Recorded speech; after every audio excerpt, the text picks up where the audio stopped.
Welcome to the channel, guys. We are back again with another episode of WTF Did I Just Blind Buy? And today I'm going to be talking about wild mint from Azzaro, so stay tuned for that. And if you like the content, hit that like and subscribe button. I really do appreciate it. Now, Azzaro recently released a new fragrance line, and it has 4 fragrances in it. This is a line that's been talked about already a lot by a lot of reviewers on YouTube. So of course it piqued my curiosity. I wanted to get them. I listened to the reviews, thought about which one I would probably like best and what people said each of them smell like. So I decided to try Wild Mint. So I picked this one up, I believe, from Fragrance X. I think it was only about $25, so this is definitely a cheapie. So it is definitely a cheapie. But before I talk about the fragrance, I'm going to show off the bottle a little bit. I do actually like the coloration of all of these. So Wild Mint is green, there's Ginger Lover and it's a little bit orange. There's Amber Lover, also a little bit of an orangey color. I think it's kind of a little more yellowy. And there's Naughty Leather, which is a purpley. This is cool though, I like the color. It's actually the juice that is green, if you see that there. So it has a pretty decent presentation. Simple bottle, nice cap. You know, it's the standard Azzaro look, or they have a few different bottles like this. This is the box, nothing too excited. You know, it's a box. Anyways, now I do like mint fragrances. I like fragrances with a prominent note of mint. You know, I have Sedley. I like Kryptomint a lot. And I heard this one smells a little bit like chocolatey minty. In the opening, I find this one does have an initial burst of chocolate and mint, but it is kind of faint in the sense that it's not super strong. It is actually more of a, to me, a green kind of a mint opening, but there is sort of this undertone of a slight chocolatiness. And I think that comes from the patchouli. Maybe it has a little bit of a chocolatey vibe. Patchouli can have that.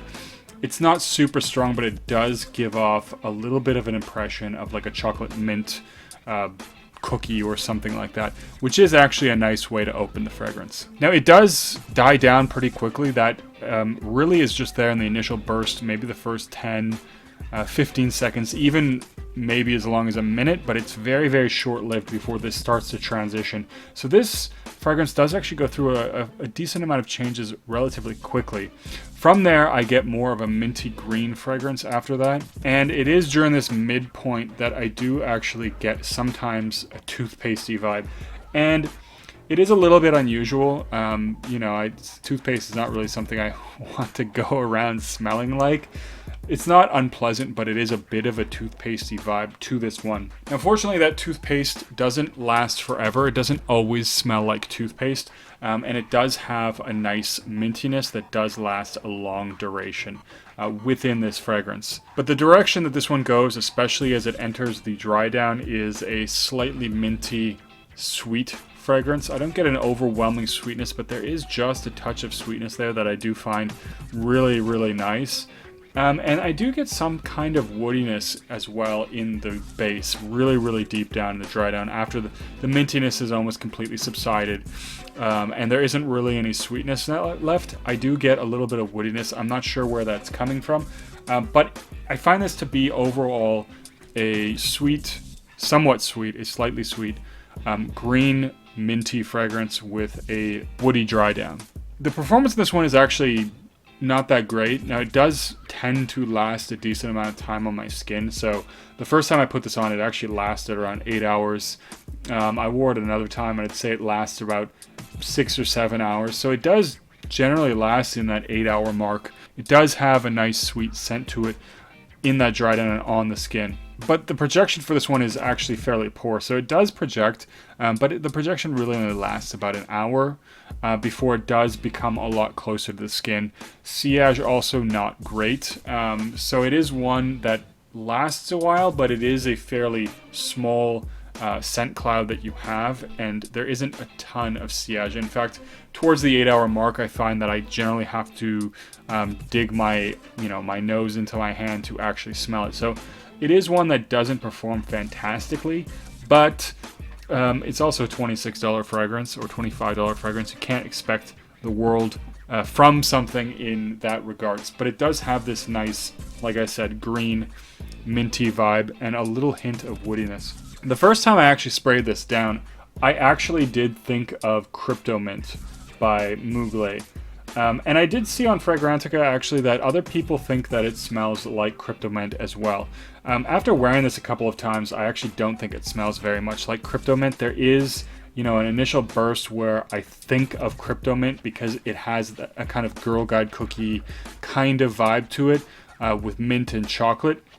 Kryptomint I actually find to go in a completely different direction. So this one, if you do like that sort of chocolatey, minty kind of vibe, then Kryptomint is definitely the fragrance to go with, because that is really predominantly what the fragrance is. It opens up with a nice minty, chocolatey vibe and gives me the feeling anyways of like Girl Guide cookies. So it is a bit gourmandy and it is much sweeter than Wild Mint. Wild Mint has some hint of sweetness, especially during the dry down. It's not very much. It is a little bit more present in the opening, but Kryptomint is a sweet fragrance through and through. There is also a bit of a fresh, crisp vibe with Kryptomint, and Azzaro definitely goes in a very, very different direction. So as I mentioned, that sweetness dissipates very quickly, and you basically end up with more of a green, slightly minty, woody fragrance.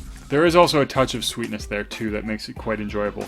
But ultimately, they are very, very different fragrances, so people that are saying that they smell alike, I think are exaggerating that. I would probably put this one at maybe at most 30% Kryptomint. It doesn't really smell like it at all.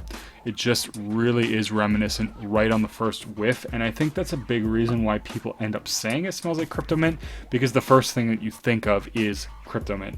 But it's a very, very different fragrance than Kryptomint. Now, personally, I actually enjoy Kryptomint more. It's not that much more expensive. I think you can get on discounters around $50 or $60. And it is a much longer lasting fragrance. It does project better, it does perform better, and I think it has a nicer gourmandy profile that I personally enjoy quite a bit. But that's not to say Wild Mint is terrible. I do think though that Wild Mint is a little bit more synthetic. It is often hard to figure what it is supposed to be that it smells like. I get sort of hints of mintiness, but it isn't something that strikes me as fresh, crisp mint that a lot of other fragrances do have. So I think it is a fairly synthetic fragrance. Again, you know, it's a $26 fragrance.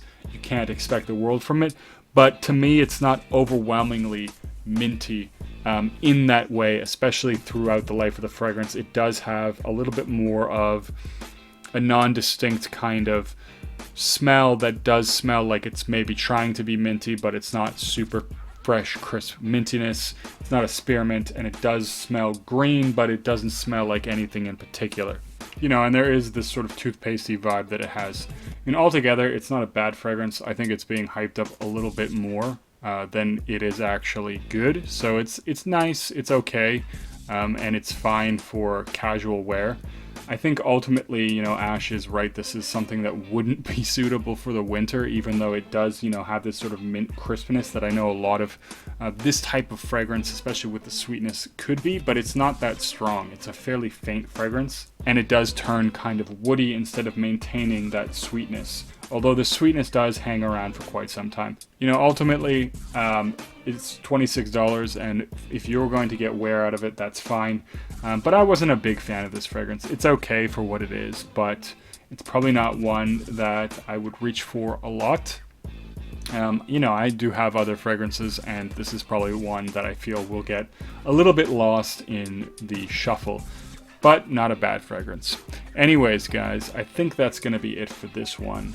Azzaro Pour Homme Wild Mint. Have you tried this one out, or have you tried anything out from the line? Leave a comment down below. What did you think about this fragrance? Do you think it smells like Kryptomint? Does it remind you of that at all?